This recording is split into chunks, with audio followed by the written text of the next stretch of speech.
一位查甫人自台中市南屯区防疫旅馆的车道行出来，伊毋是旅馆人员，嘛毋是检修人员，是去甲检疫逃走的民众。这位查甫人伫1月13半暝自中国入境台湾，伫饭店进行居家检疫，家己违规搁离开饭店，经接到通报了后，到现场调查。这位查甫人坐电梯，搁有行楼梯到地下室的停车场行出去。饭店的人员发现了后，靠伊敢若搁挑工甲手机留伫房间内，未接电话，违反检疫规定。没有办法从警政系统用手机去追踪他，自己回到那个防疫替代所，所以那问了他，他只有说他出去走走晃晃这样子而已哈。我们会询问给我们的警察局，请他这个透过监视器去了解到底这个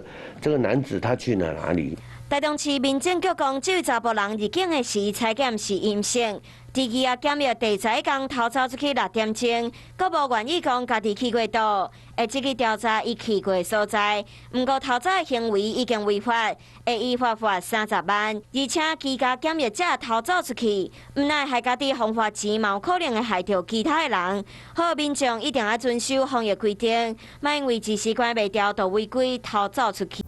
我是林依文，想要关注体育的朋友们，记得收看52动起来，然后还要订阅我们的 YouTube 频道，赶快按赞、订阅、开启小铃铛。